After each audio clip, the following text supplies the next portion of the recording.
우리 시간에 주시는 하나님의 말씀은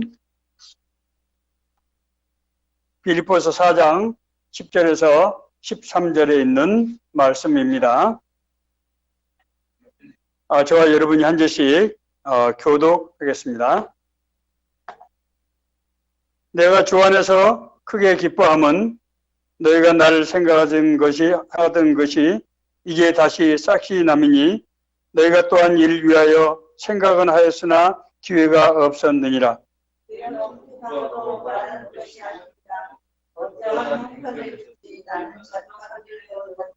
나는 비천에 처할 줄도 알고 풍부에 처할 줄도 알아. 모든 일 곧 배부름과 배고픔과 풍부와 궁핍에도 처할 줄 아는 일체의 비결을 배웠노라. 내게 능력 주신 자 안에서 내가 모든 것을 할 수 있느니라. 아멘. 예, 앉아주시기 바랍니다.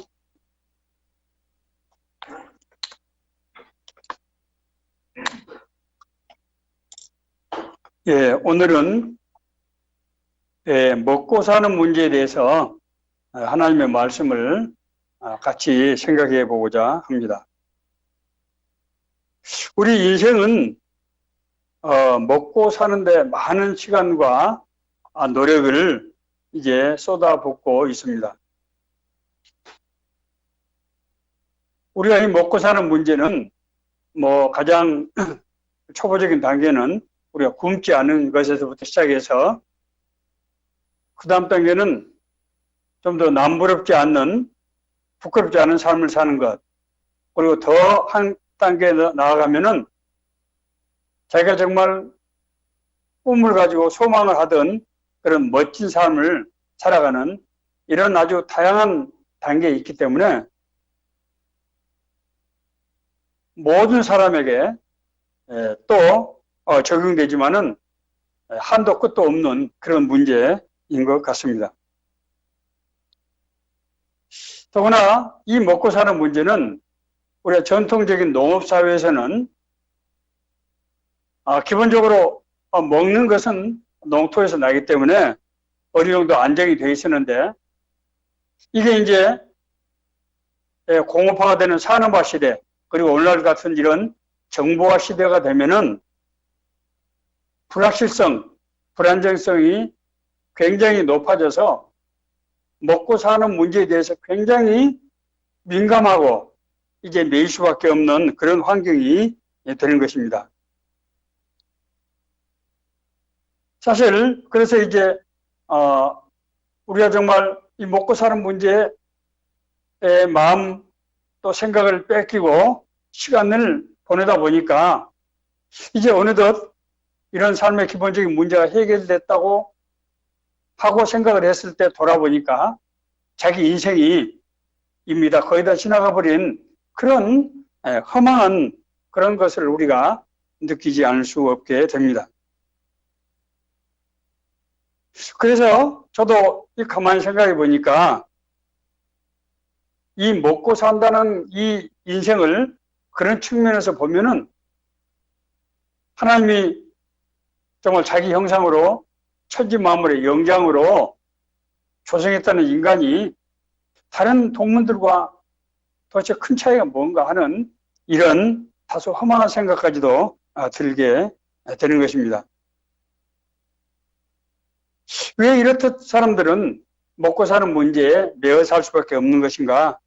성경은 이 문제에 대해서 우리에게 뭐라고 말씀하시는가 하는 것을 우리가 오늘 생각해 보고자 하는 것입니다. 오늘 성경 본문에서 바울 사도는 빌립보 교인들에게 감사 편지를 하면서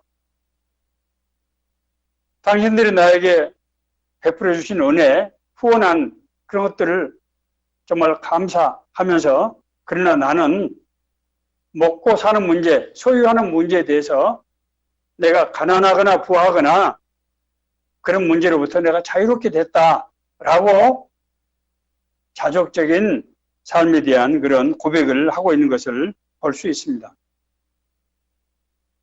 여러분, 빌립보 교회가 어떤 교회입니까?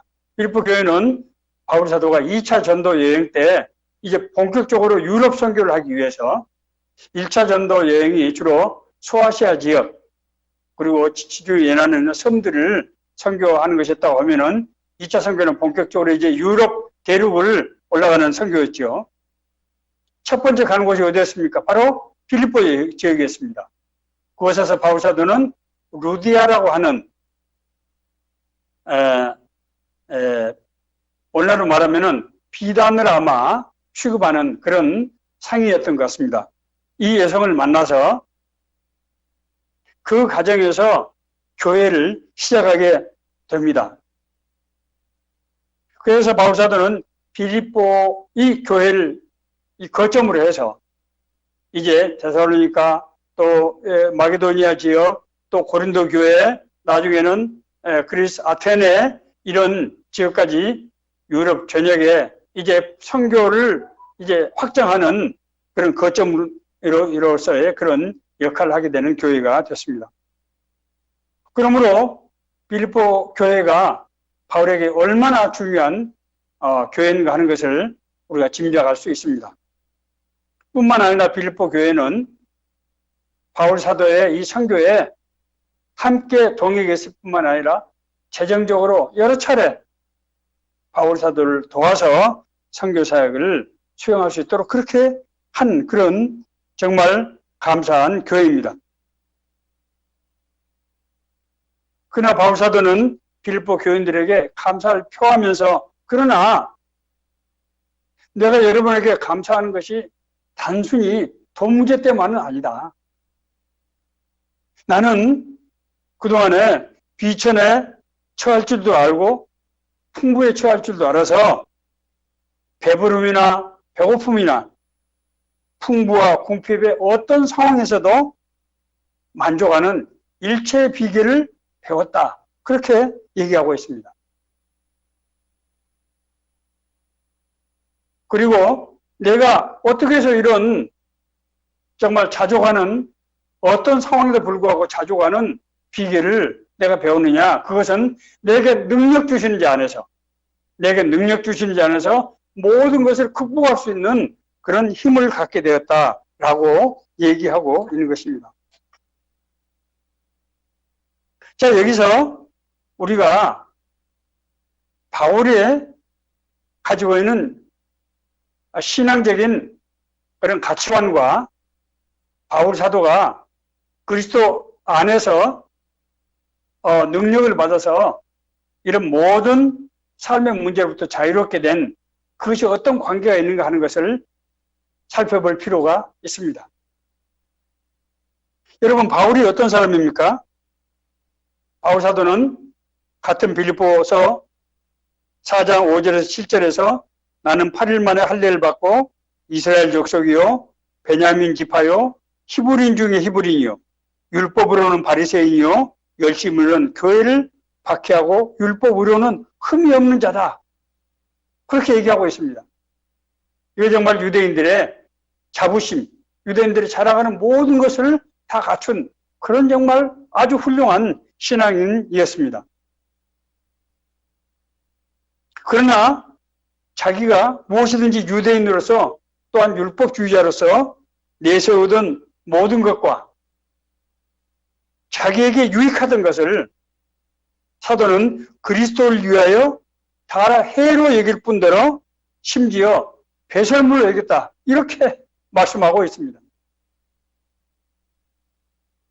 모든 유대인들이 정말 자부심의 근거 그리고 자기가 신앙인으로서 정말 자랑하던 그런 모든 것을 해로 여기고 심지어 배설물처럼 여겼다는 거예요. 뭘 위해서? 그리스도를 아는데 방해가 되기 때문에. 그 이유는 내가 의롭게 된 것은 이 율법으로 이 행함으로 말미암은 것이 아니고 예수 그리스도를 믿음으로 말미암아 의롭게 됐기 때문이다. 그렇게 얘기를 하고 있습니다. 우리가 여러분 의롭게 됐다고 하는 것은 무슨 말입니까? 내 죄가 용서를 받았다는 것. 다시 말해서 구원받았다는 얘기 아닙니까? 그렇죠? 네. 우리가 구원받았다고 하는 것이 실제적으로 어떻게 바뀌었다는 얘기입니까? 우리 안에 하나님의 생명인 성령이, 하나님의 생명인 영생이 우리 안에서 회복됐다고 하는 바로 그런 얘기죠. 여기서 바울 사도는 자기의 자족적인 삶의 근거가 되었던 이 구원의 문제를 율법의 행위와 믿음으로 설명을 하고 있는데, 저는 오늘 이 설교 말씀에서 여러분들이 이 문제를 보다 구체적으로 실감 있게 이해를 하기 위해서 에리 프롬이라고 하는 독일의 철학자가 만들어낸 소유와 존재의 개념을 이 율법과 믿음에 우리가 적용해서 설명을 드리려고 그렇게 생각을 하고 있습니다. 아브라함의 자손인 이스라엘 민족은 하나님께서 선택하신 민족으로서 이스라엘 족속이라고 하는 신분적인 조건이나 하나님께서 주신 율법의 행위가 구원의 조건이라고 믿는 그런 민족입니다. 이 사람들은 아브라함의 자손, 유대인은 하나님께서 택하신 민족이기 때문에 그 자체로서 구원을 받았다고 믿는 거예요. 하나님의 은혜를 받기 위해서는 하나님께서 우리에게 주신 율법, 이 율법을 그대로 지켜 행하면 하나님의 은혜가 역사한다. 그렇게 믿어 의심치 않는 것입니다.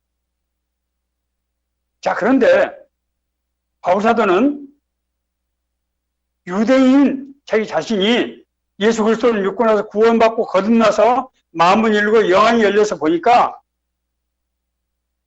그 신분으로 인해서 율법으로 인해서 구원받는다고 하는 것이 성립되지 않는다 하는 것을 발견하게 된 것입니다. 왜냐하면 누구도 어떤 사람도 율법적으로 온전한 사람이 없기 때문이라고 하는 것이죠. 우리가 율법을 지켜서 구원받았는데 그 율법을 사실상 온전히 지킬 수 없다고 하면은 그건 논리적인 모순이 아니겠습니까? 뿐만 아니라 우리가 구원을 받았다고 하더라도 율법을 지키기 위해서 끊임없이 무거운 명예를 메고 살아가야 될 수밖에 없는 것입니다. 그렇게 된다고 하면은 율법적인 의미의 구원은 우리에게 끊임없는 긴장과 부담을 주게 될 수밖에 없는 것입니다. 하나님께서 우리를 구원했다고 하는 방법으로는 너무나 이상하고 납득이 되지 않는 것입니다. 그러나 바울은 율법이 아닌 그리스도를 믿음으로 말미암아 의를 얻었다, 그렇게 말씀하고 있습니다. 다시 말해서 하나님의 생명인 영생이 자기 안에서 회복됐다고 하는 것입니다. 영생이 뭡니까? 영생을 간단히 말하면은 하나님께 속한 생명이죠. 그래서 영생을 얻은 사람은 하나님과의 아버지와 자녀의 관계가 되는 것이고, 그래서 하나님의 인도하심과 하나님 주시는 권능으로 살아가게 되는 그런 사람을 말하고 있는 것입니다. 뿐만 아니라 이 사람은 하나님의 생명을 가진 사람이기 때문에 이 세상을 떠나더라도 하나님 나라에 들어가게 되는 그런 생명을 바로 영생이라고 말씀하고 있는 것입니다. 여러분, 이 영생은 원래 어떻게 해서 인간에게 주어지게 됐습니까? 하나님께서 사람을 창조하실 때 육신을 흙으로 만드시고 거기다가 하나님의 기운인 생기를 불어넣어서 사람이 생명이 되게 하였다. 그렇게 성경은 기록하고 있습니다. 그래서 영생을 소유한 사람이라고 하는 것은 하나님과 형질이 같은 DNA가 같기 때문에 하나님과 소통하고 하나님과 똑같은 뜻을 품고 살아가는 그런 존재가 되는 것입니다. 그런데 인간은 스스로가 하나님처럼 판단하고 결정하고 하나님처럼 살아가고자 하는 그 욕망, 다시 말씀드려서 하나님에 대한 불순종으로 인해서 성경에 표현된 대로 선악과를 따먹음으로써 우리 안에 있는 하나님의 형상이, 영생이 단절되는 그런 결과가 오게 된 것이죠. 제가 인간에 있어서 타락, 하나님의 생명인 영생이 단절될 때 네 가지 분리현상이 나타난다고 제가 그렇게 말씀드렸습니다. 첫 번째는 뭡니까? 우리의 아버지시고 나의 생명이신 하나님을 두려워하게 되고 피하게 되는 것입니다. 자신의 존재를 부끄러워해서 하나님께서 짐승을 가죽으로 옷을 입혀야 될 정도로 하나님을 무서워하고 두려워하고 자기 존재를 부끄러워하는 것이 이것이 하나님으로부터 하나님의 생명으로부터 단절됐다고 하는 것의 결정적 증거라고 하는 것입니다. 뿐만 아닙니까? 자기와 똑같은 이제 형제로 만들어진 이웃, 성경에서 말하면 아담과 하와가 이 선악과의 책임을 놓고 서로에게 책임을 전가하고 하는 그런 관계로 되고 맙니다. 이것은 사람과 또 다른 사람, 다시 말해서 원래는 하나님의 성령으로 조성된 내가 나와 똑같은 성령으로 된 이웃, 그렇기 때문에 사실상 따지고 보면 하나의 존재인 이 나와 이웃 간의 관계가 단절이 됨으로써 갈등과 대립과 경쟁의 관계로 바뀌게 됐다고 하는 것입니다. 세 번째는 자연과의 관계의 단절입니다. 에덴의 동산은 인간이 아담과 하와가 거기서 편하게 먹고 살 수 있도록 하기 위해서 만들어진 동산입니다. 그런데 인간을 위해서 존재했던 그 자연이 사람이 경작을 하려고 할 때 가시나 엉겅퀴를 내서 경작을 제대로 못하게 하고 땅도 제대로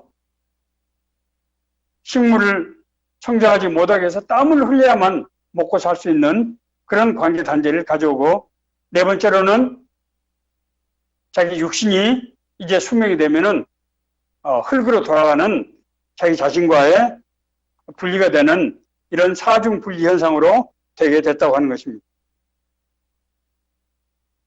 이것은 뭘 의미하는가 하면은 하나님의 공급으로부터 차단되고 이웃과의 협력으로부터 차단된 인간이 스스로 살기 위해서는 자기가 무엇을 소유하지 않으면 안 되는 바로 이런 상태에 처해 있다고 하는 것을 말하는 것입니다.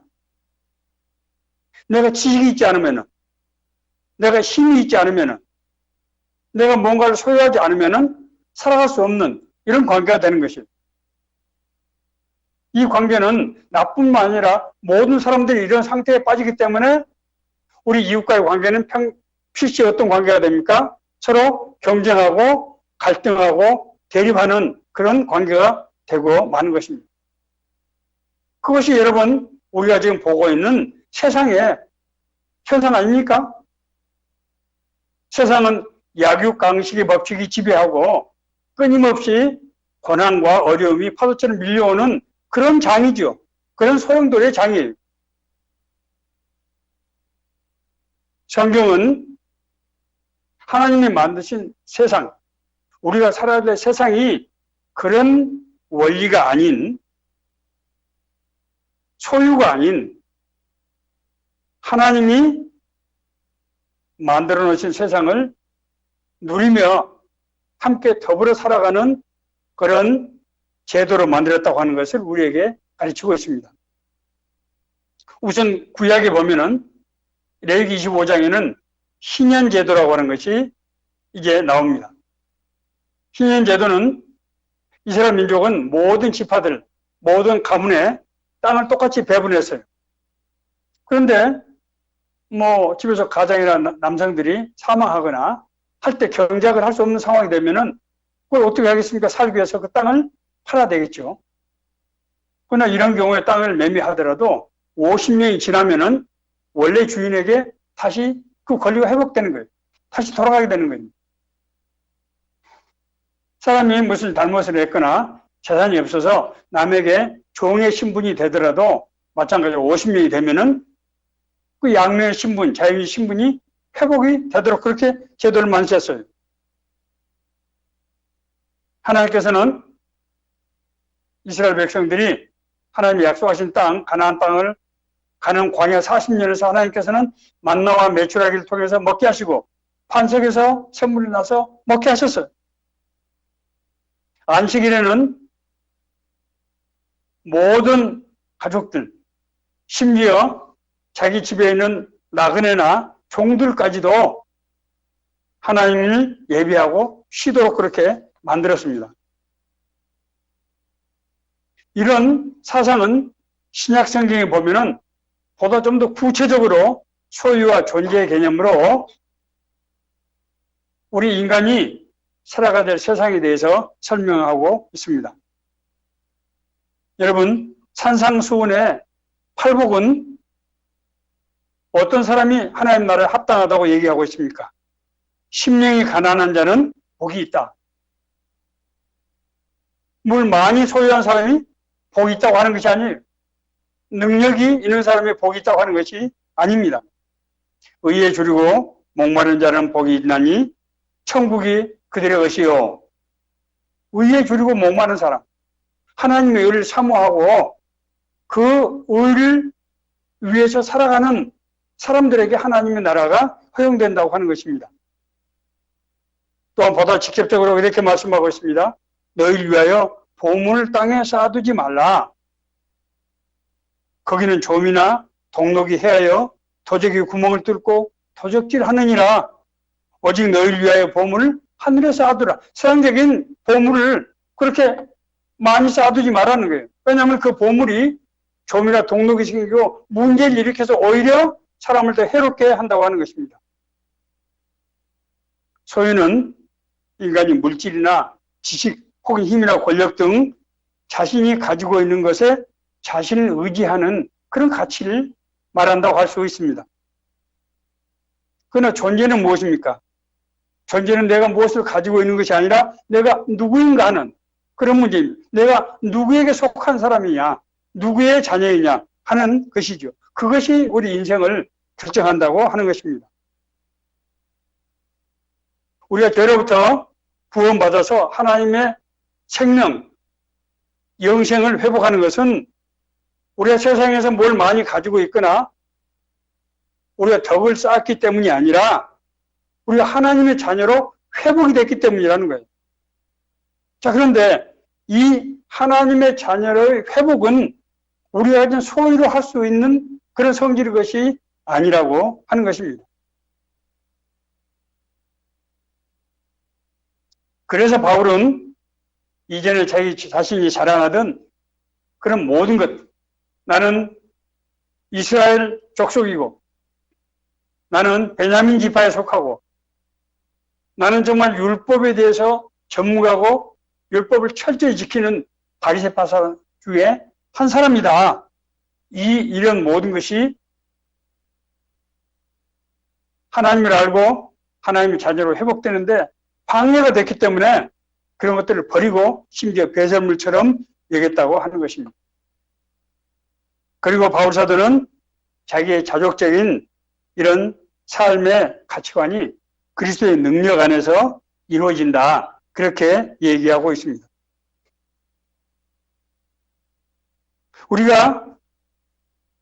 제가 믿음으로 말미암아 구원받고 하나님의 자녀로 회복된다고 말씀드렸습니다마는 현실적으로 우리가 당장 먹고 살아야 되고 우리가 한치 앞을 내다볼 수 없는 그런 불안한 상태에 있는데 그냥 정신적인 믿음이 아니고 실제로 우리가 정말 성경에서 말씀하신 그런 것을 어떻게 살아갈 수 있느냐, 그 비결이 뭐냐, 구체적으로 어떻게 달라진다고 하는 것이냐 하는 문제에 대해서 바울사도는 뭐라고 하고 있습니까? 내게 능력 주신 자 안에서 내가 모든 것을 할 수 있느냐, 나에게 능력 주시는 자 안에서 라고 얘기를 하고 있습니다.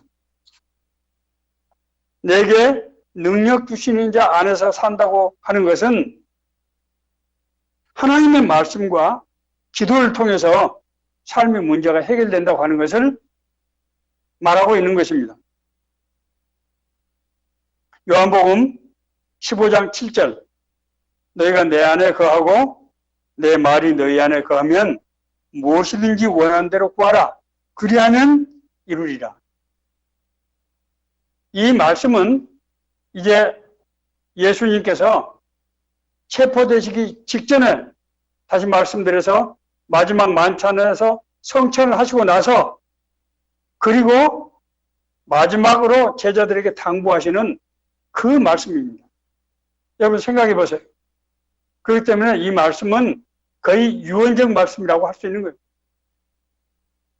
예수님께서 볼 때 자기는 이 잠시 후에 붙잡힌 바 대해서 십자가를 지어야 될 그런 운명인데 제자들은 제가 이스라엘의 왕이 되는 줄 알고 선생님이 하나님 나라에 임하시면은 나는 좌의정으로 삼아주시고 내 동생은 우의정으로 삼아주세요 라고 하니까 베드로가 무슨 소리야, 내가 선임이잖아 임마, 이렇게 해서 다퉜어요. 이건 제가 우스개로 말씀드리지만 실제로 성경에 나와 있는 기사입니다. 이때 예수님께서 그 심정이 얼마나 참담하고 답답했겠습니까?